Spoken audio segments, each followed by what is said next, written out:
Hello students, welcome to Extramarks channel. स्वागत है आपका संगम में, जहां पे हम नीट और जेई के प्रीवियस ईयर क्वेश्चंस को सॉल्व करेंगे फाउंडेशन के कॉन्सेप्ट्स की हेल्प से।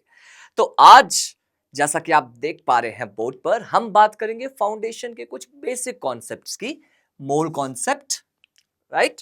सो हम बात करेंगे मोल कॉन्सेप्ट की, हम बात करेंगे आइसोटोप्स की, हम बात करेंगे एवरेज एटॉमिक मास की। और इन बेसिक कॉन्सेप्ट्स की हेल्प से हम नीट और जेई के प्रीवियस ईयर क्वेश्चंस को करते हैं सॉल्व। ठीक है, तो चलिए कुछ बेसिक कॉन्सेप्ट जो हमें याद रखने की जरूरत है इस क्लास में, ठीक है, उनको एक बार गो थ्रू करते हैं और फिर क्वेश्चंस को सॉल्व करते हैं। तो फर्स्ट जो हमें पता होना चाहिए, जो हमें रिवाइज करना है अपने माइंड में, वो है मोल कॉन्सेप्ट। तो स्टूडेंट्स, मोल जो होता है ना, ये किसी भी केमिकल सब्सटेंस को मेजर करने का स्टैंडर्ड इंटरनेशनल यानी एसआई यूनिट होता है। अब आपने नाइन्थ में ये भी पढ़ा होगा कि मोल को निकालने के 3 फॉर्मूलाज होते हैं हमारे पास। तो मोल हम निकाल सकते हैं मास की हेल्प से, by using this formula. Given mass को डिवाइड करेंगे मोलर मास से। हम मोल को पार्टिकल्स के नंबर से भी निकाल सकते हैं। अगर हमें किसी भी पार्टिकल के given number of particle substance के पता है, तो उसे डिवाइड कर देंगे एक नंबर Na से, जिसे हम कहते हैं अवोगाड्रोस नंबर। वैल्यू है 6.022 इंटू 10 टू द पावर 23। और अगर गैस है और स्टैंडर्ड टेम्परेचर प्रेशर की कंडीशंस हैं, तो हम गिवन वॉल्यूम अगर लीटर में है तो डिवाइड कर सकते हैं उसे 22.4 से, और अगर मिलीलीटर में हो तो वही वैल्यू डिवाइड हो जाएगी 22400 से, यानी कि 22.4 को हमने मिलीलीटर में कन्वर्ट किया है बस। फर्दर हम एक और पॉइंट को देखेंगे कि बैलेंस्ड केमिकल इक्वेशन में जो कोफिशिएंट्स होते हैं ना, वो कुछ इंपॉर्टेंट डिटेल्स बताते हैं, हमें इंपॉर्टेंट इंफॉर्मेशन बताते हैं। वो इंफॉर्मेशन में क्या क्या हमारे लिए यहाँ पे इंपॉर्टेंट रहेगा? पहला, नंबर ऑफ मोल्स। तो किसी भी बैलेंस्ड केमिकल इक्वेशन के कोफिशिएंट्स को देख के हम बता सकते हैं कि किस सब्सटेंस के कितने मोल्स रिएक्ट कर रहे हैं और किस सब्सटेंस के कितने मोल प्रोडक्ट की तरह फॉर्म हो रहे हैं।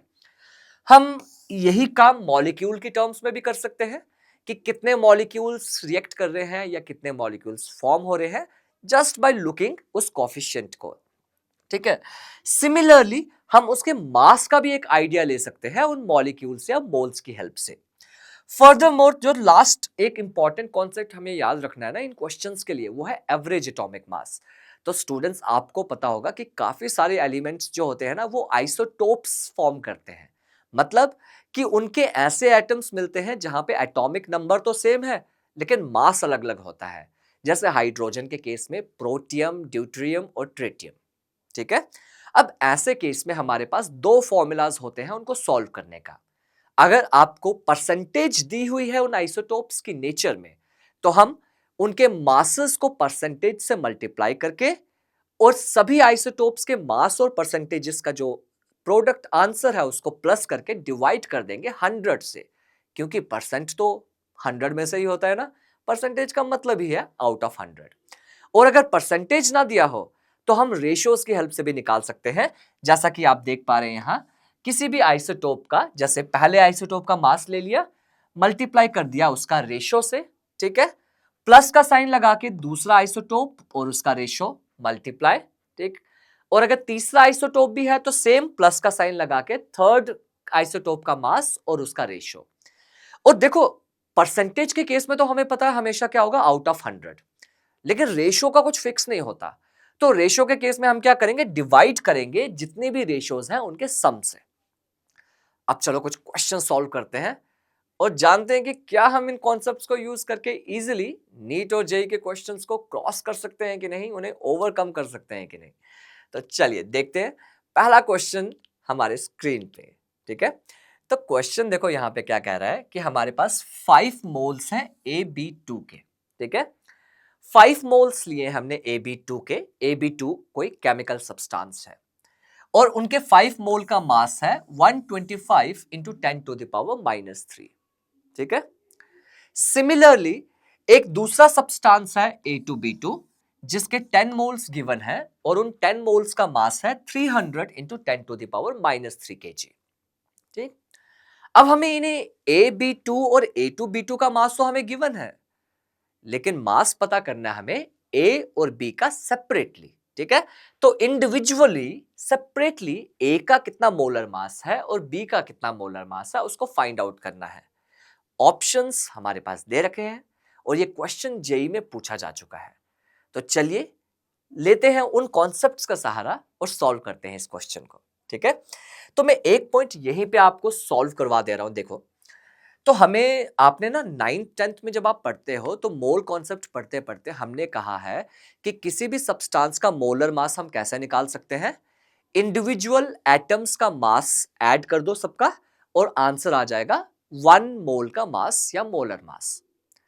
अब हमें यहां पे AB2 और A2B2 का 5 और 10 मोल्स का मास पता है, लेकिन अगर हमें 1 मोल का पता हो तो हम उसे कंपेयर कर सकते हैं वो 9th के कॉन्सेप्ट से। तो चलिए वही काम करते हैं यहां पे। अब देखो, यहां पे 5 मोल का मास कितना है, 125 इंटू 10⁻³ तो मैं यहां डायरेक्टली लिख देता हूं। ठीक है, मास ऑफ 1 मोल AB2। ठीक है, अब 5 मोल का मास है 125 इंटू 10⁻³ 1 का निकालना है तो हम क्या करेंगे, इस वैल्यू को 125 इंटू 10⁻³ को डिवाइड कर देंगे 5 से, क्योंकि ये 5 मोल का मास है, डिवाइड करने पे जो मास आएगा वो 1 मोल का आएगा। ठीक है, फर्दर मोर, अब देखो 9th के कॉन्सेप्ट के अकॉर्डिंगली अगर AB2 का मोलर मास हमें निकालना होता ना 1 मोल का, तो हम क्या करते, हम लिखते मोलर मास ऑफ A, तो एक ही एटम है इसका तो ऐसे ही रहने दो, plus molar mass of B, और क्योंकि 2 एटम है तो मल्टीप्लाई बाय 2, और इसका आंसर जो हमने यहां से डायरेक्टली निकाल दिया कि 5 मोल का 125 इंटू 10⁻³ है, तो 1 मोल का कितना हो जाएगा, ये हो जाएगा 25 इंटू 10⁻³। तो मैं यहां डायरेक्टली लिख लेता हूं 1 मोल का। ठीक है, अब मोलर मास ऑफ ए अगर मैं ए ही मान लू और मोलर मास बी का मैं बी ही रहने दूं, तो बी मल्टीप्लाई बाय 2 हो जाएगा 2b। तो ये हमारे पास एक इक्वेशन बन जाएगी a plus 2b is equal to 25 into 10⁻³ kg। इसको मैं फर्स्ट मान लेता हूं। ठीक है, सिमिलरली अब देखो सेकंड केस में ना A2B2 है, इसके 10 मोल्स का मास है 300 इंटू 10⁻³ तो 1 मोल का निकालने के लिए क्या कर दो, 10 से डिवाइड कर दो। तो 300 इंटू 10⁻³ को 10 से डिवाइड कर दूंगा तो ये आ जाएगा 30 इंटू 10⁻³। सिमिलरली यही ऊपर का कॉन्सेप्ट अगर मैं यूज करूं तो मैं यहां पे लिख सकता हूं मास या molar mass of A2B2, molar mass of A2B2 वो हो जाएगा मास ऑफ A, क्योंकि 2 एटम है तो multiply by 2, plus mass of B, again 2 atoms है तो multiply by 2 is equal to 30 into 10⁻³ kg। ठीक है, सिमिलरली अगर A के मास को A ही रहने दूं, B के मास को B ही रहने दूं, तो हमारे पास आ गया 2A plus 2B is equal to 30 into 10⁻³ kg। अब देखिए स्टूडेंट्स, हमारे पास 2 इक्वेशंस बन गई हैं। इन 2 इक्वेशंस को हमने लीनियर इक्वेशन इन 2 वेरिएबल्स वाले कॉन्सेप्ट तो पता है हमें मैथमेटिक्स के, वही अप्लाई करते हैं। ठीक है, तो चलो इसी को देखते हुए हम ये मेथड अप्लाई करते हैं। तो करें, तो हमारे पास इक्वेशंस क्या बनी है, a प्लस 2b जो है वो है हमारे पास 25 इंटू 10⁻³ इसको मैंने फर्स्ट माना, और 2a प्लस 2b जो था ये है 30 इंटू 10⁻³ इसको मैंने सेकंड मान लिया।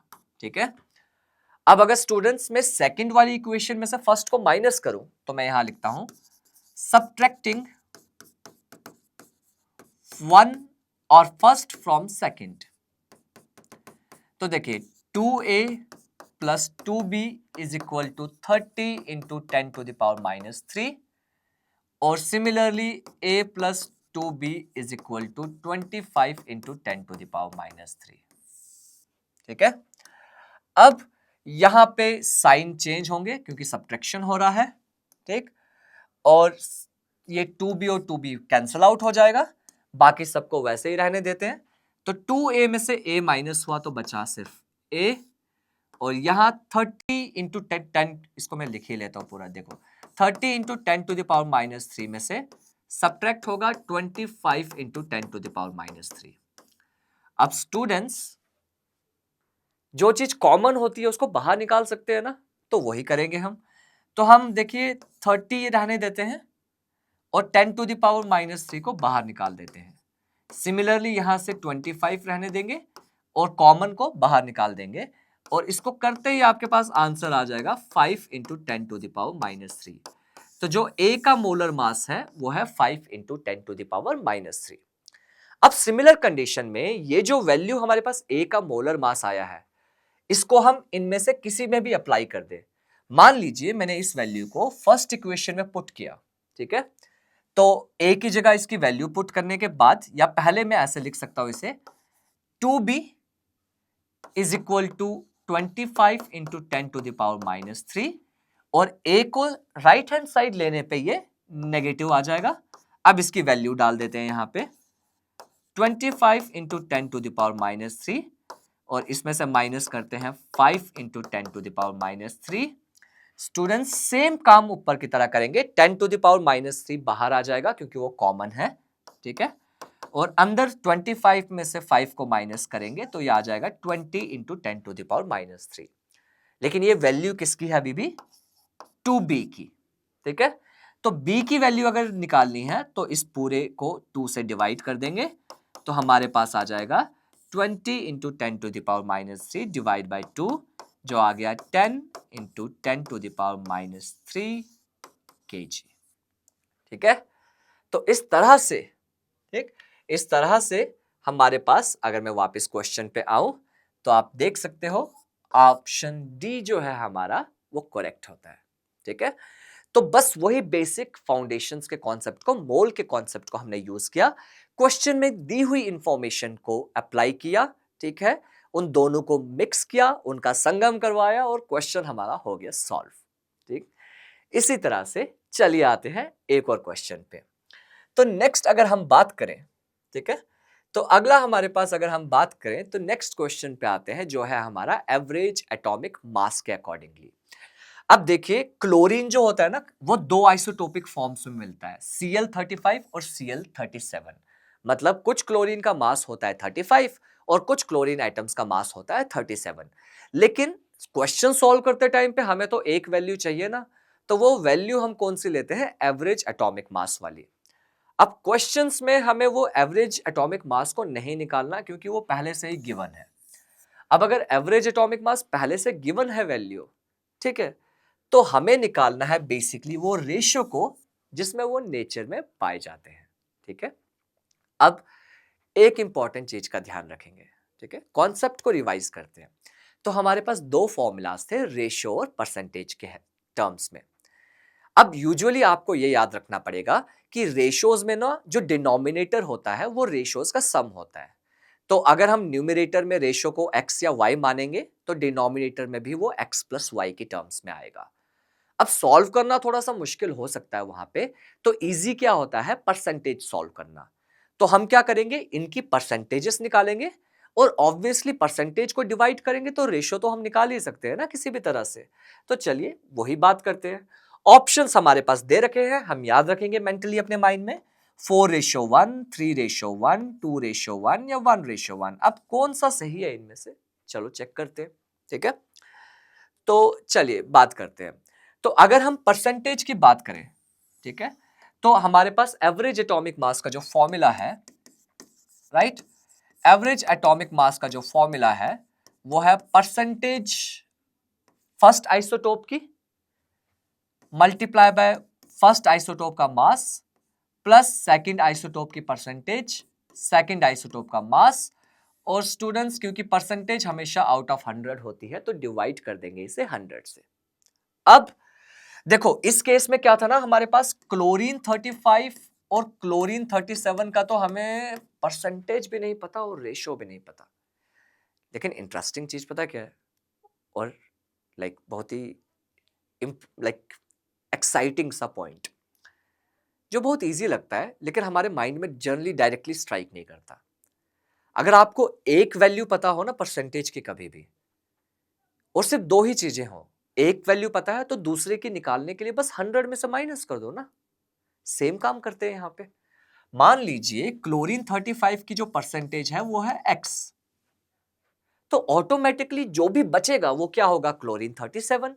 तो क्लोरीन 37 का परसेंटेज हो जाएगा 100 माइनस एक्स। ठीक है, अब ये x और 100 माइनस एक्स को लेकर सॉल्व करते हैं और x की वैल्यू निकालते हैं। तो एवरेज एटॉमिक मास तो हमें दे रखा है 35.5, पहले की परसेंटेज मैंने मान लिया x, और फर्स्ट आइसोटोप का मास था 35। सेकंड परसेंटेज है हमारी 100 माइनस एक्स, और सेकंड आइसोटोप का मास है 37। डिवाइड करते हैं पूरे को 100 से, राइट।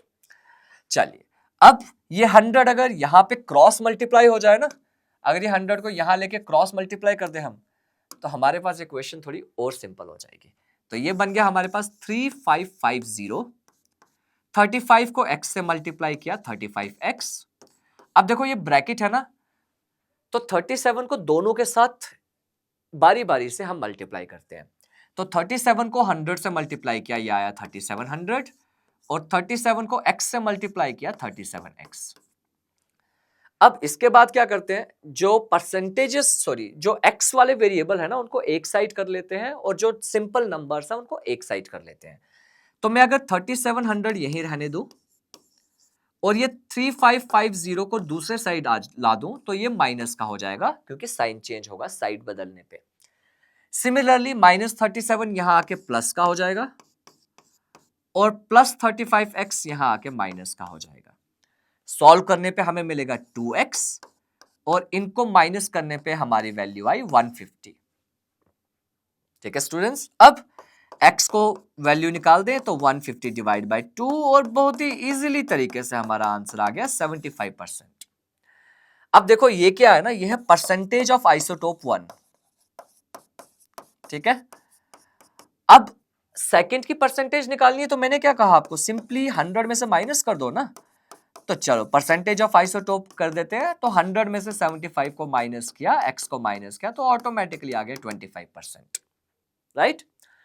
अब जब हमें दोनों की परसेंटेज पता चल गई है, तो दोनों का रेशो भी निकालना बहुत ईजी है। तो रेशो क्या हो जाएगा, परसेंटेजेस को ही डिवाइड कर लीजिए। फर्स्ट का परसेंटेज 75, सेकंड का परसेंटेज 25, यह आ जाएगा 3/1, या फिर हम बोले 3:1, सिंपल एज दैट। ठीक, तो एक सिंपल फॉर्मूला जो हम फाउंडेशंस में पढ़ते हैं, उससे हो जाता है ये नीट जेईई का question solve. All right everyone, तो ये था simple question average atomic mass का।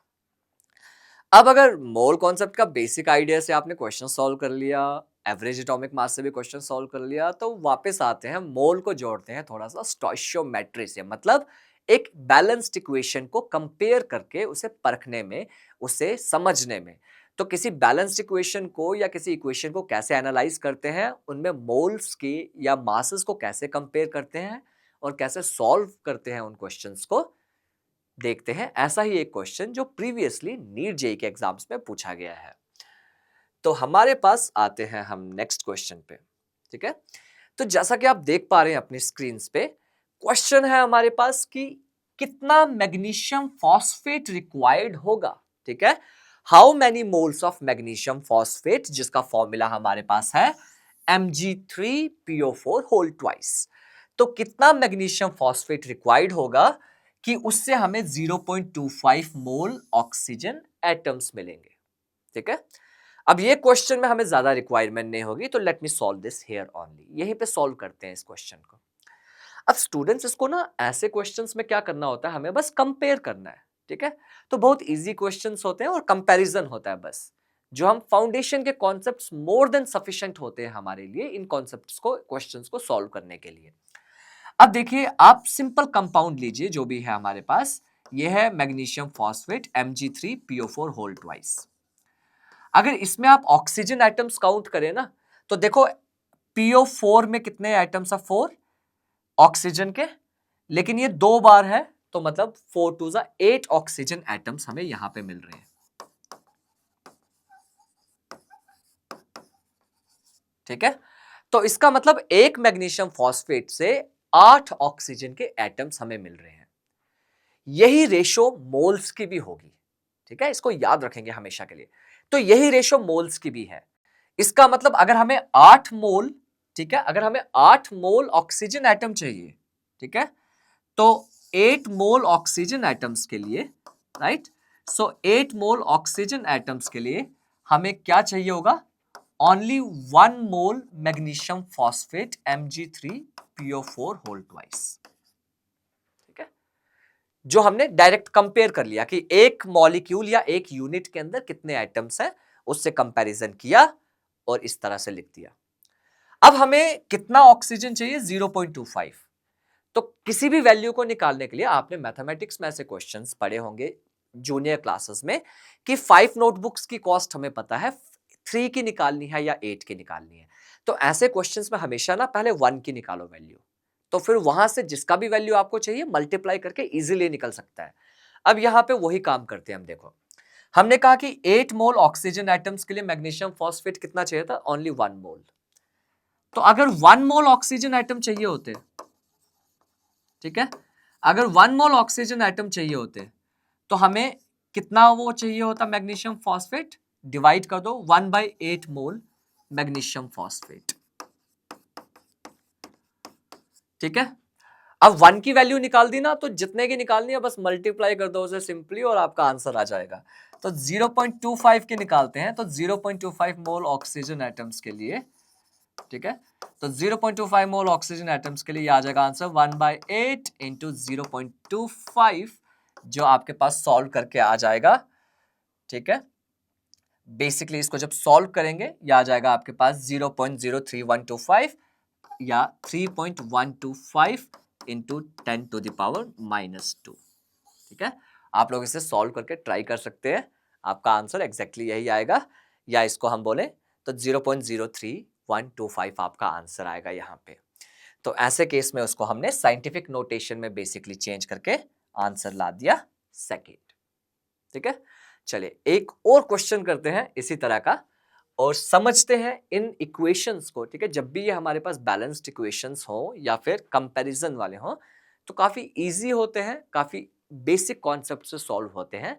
बस जरूरत है क्वेश्चन को समझने की, क्वेश्चन के लैंग्वेज को समझिए और उनको रिलेट करना सीखिए, क्वेश्चन चुटकी में सॉल्व हो जाएगा। तो आते हैं हम अपने नेक्स्ट क्वेश्चन के पास। Last question for today, what is the weight of oxygen required for the complete combustion of 2.8 kg of ethylene? अब अगर आप नहीं जानते तो इथाइलिन हमारे पास होता है बेसिकली C2H4 या इथीन गैस, ठीक है। अब देखो हमने क्या करना है, कंबशन करवाना है, ठीक है। कंबशन का मतलब इथीन गैस को ऑक्सीजन की प्रेजेंस में हीट करेंगे और आपको पता है कंबशन में प्रोडक्ट्स क्या होते हैं, हाइड्रोकार्बन्स के केस में हमेशा नो एक्सेप्शन है। तो कोई भी हाइड्रोकार्बन जैसे C2H4 अगर रिएक्ट करेगा ऑक्सीजन से, बर्न करेगा, तो प्रोडक्ट्स फॉर्म होंगे हाइड्रोकार्बन्स के केस में CO2 और H2O। अब जैसा कि मैंने आपको कहा बैलेंस केमिकल इक्वेशन होना जरूरी है, तो आपने 10th में बैलेंसिंग पढ़ा होता है, तो उसी बैलेंसिंग को यहाँ पे यूज करते हैं। देखो कार्बन के 2 एटम है, यहाँ 1 है तो 2 लगा लिया। हाइड्रोजन के 4 एटम्स हैं, यहाँ 2 हैं तो इसको 2 लगा लिया, कोफिशिएंट हो गया बैलेंस कार्बन और हाइड्रोजन। ऑक्सीजन बचता है, ऑक्सीजन देखते हैं राइट हैंड साइड पे 2 2 जा 4 प्लस 2 6, यहाँ पे सिर्फ 2 है तो 6 बनाने के लिए 3 से मल्टीप्लाई कर दिया, ठीक है। अब स्टूडेंट्स एक बार हमने एक बैलेंस केमिकल इक्वेशन लिख दी ना, तो क्वेश्चन में बस कंपेयर करना है, क्वेश्चन में बस रिलेट करना है उन्हें एक दूसरे से। तो सबसे पहले मैं लिखता हूं यहां पे रिएक्शन रेशो, ठीक है। रिएक्शन रेशो का मतलब वो इस रिएक्शन में कितने मोल्स कितने के साथ रिएक्ट कर रहे हैं और कितना प्रोडक्ट बन रहा है। अगर आप देखें तो मैंने कहा था आपको मोल्स निकालते हैं कॉफिशिएंट से। इथाइलिन या C2H4 का कॉफिशिएंट है 1, तो इट मींस इसका 1 मोल जो है वो रिएक्ट करता है ऑक्सीजन के 3 मोल से, क्योंकि कॉफिशिएंट 3 है। कार्बन डाइऑक्साइड मिलेगा आपको 2 मोल और वाटर मिलेगा आपको 2 मोल, ठीक है। तो जब भी रिएक्ट करेंगे ये इसी रेशो में करेंगे। अब गिवन क्या है, तो कंपैरिजन इसी रेशो में होगा, लेकिन हमें गिवन क्या है वो तो पता करना पड़ेगा ना, पहले वो तो लिखना पड़ेगा। तो गिवन जो है हमारे पास, गिवन मोल्स वो देखते हैं, ठीक है। अब देखो हमें मोल्स ना देके ना उन्होंने मास दे रखा है, तो मैं उसको यहीं पे चेंज कर लेता हूं। आपको मैंने स्टार्टिंग में कहा था मोल निकालने के 3 फॉर्मूलाज हैं। अगर हमारे पास मास दे रखा है तो मोल का formula number of moles n is equal to given mass by molar mass. ठीक है, अब गिवन मास यहां पे दे रखा है 2.8 kg। मैं इसे ग्राम्स में चेंज कर लेता हूं क्योंकि मोलर मास ग्राम्स में रहता है। तो 2800 divide by molar mass C2H4 का देखो, कार्बन का मास 12, 2 कार्बन है तो 12 इंटू 2, प्लस हाइड्रोजन का मास 1, 4 है तो इंटू 4, ये बन गया 24 प्लस 4 यानी कि 28। तो 28 से डिवाइड कर दें तो हमारे पास ये आ गया 100 मोल्स। इसका मतलब इथाइलिन या इथीन गैस के हमारे पास जो गिवन मोल्स है वो है 100। ठीक है, अब स्टूडेंट्स पता करना है हमें सिर्फ ऑक्सीजन, हमें पूरी इक्वेशन को भी कंपेयर नहीं करना, हमने बेसिकली कंपेयर करना है इथाइलिन C2H4 और ऑक्सीजन को। तो 1 मोल इथाइलिन के लिए ऑक्सीजन की रिक्वायरमेंट होती थी 3 मोल, मतलब 3 टाइम्स। सिमिलरली 100 के लिए भी 3 टाइम्स होगा, तो कितना होगा वो 300 मोल्स रिक्वायर्ड। ठीक है, अब 300 मोल ऑक्सीजन गैस के रिक्वायर्ड होंगे, लेकिन आंसर्स हमें दे रखे हैं केजी में। ठीक, अब जो काम हमने स्टार्टिंग में किया था ना कि बेसिकली हमने मास को मोल में कन्वर्ट किया था, अब आंसर मास में है तो मोल को वापस से मास में कन्वर्ट करते हैं, सेम फॉर्मूला लगा के कर सकते हैं ना। तो चलो बात करते हैं, यहां ऑक्सीजन गैस होती है O2। ठीक है, इसका मोलर मास अगर लिखूं मैं यहां पे, तो O2 का मोलर मास होता है एक ऑक्सीजन एटम का 16, अब 2 है यहां पे तो 32। ठीक है, तो 32 ग्राम्स यूज करते हैं इसी के केस में, यहां पे यूज करते हैं। तो number of moles is equal to, या मैं लिखूं number of moles of oxygen O2, n subscript में O2 लिख के, ये हो जाएगा given moles, sorry given mass of O2 upon molar mass of O2।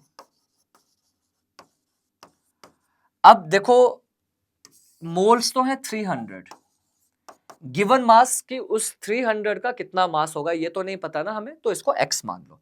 जो वैल्यू नहीं पता होती उसे एक वेरिएबल के टर्म्स में कंसीडर कर लो। डिवाइड करते हैं मोलर मास से जो है 32, तो ऑटोमेटिकली जो mass of oxygen O2 required है, ठीक है, मास ऑफ O2 रिक्वायर्ड है वो हो जाएगा आपके पास 300 इंटू 32। अब ये चीज याद रखिएगा ना, यहां पे जो हमने 32 ले रखा है ये ग्राम्स में है, तो ऑब्वियसली जो आपका आंसर आएगा वो भी ग्राम्स में आएगा। तो ये आंसर सॉल्व करेंगे तो ये आ जाएगा 3 2 6, 3 3 9 प्लस 2 जीरोस के साथ 9600 ग्राम्स, या फिर इसको केजी में चेंज करें तो 9.6 केजी, और डायरेक्टली आ जाते हैं वापस सॉल्यूशंस के ऊपर। तो 9.6 केजी आप देख पा रहे हैं, option C, so that is the right answer. तो स्टूडेंट्स ये था जेई और नीट के क्वेश्चंस का फाउंडेशंस के कॉन्सेप्ट के साथ संगम। अगली क्लासेस में, अगली वीडियोस में सिमिलर ऐसे ही मेथड से फाउंडेशंस के कॉन्सेप्ट्स को उठा के सॉल्व करते हैं कुछ और मजेदार क्वेश्चंस जो प्रीवियस ईयर्स में पूछे गए हैं जेई और नीट के पेपर्स में। Alright everyone, thank you, like, subscribe and follow extra marks channel. Thank you everyone.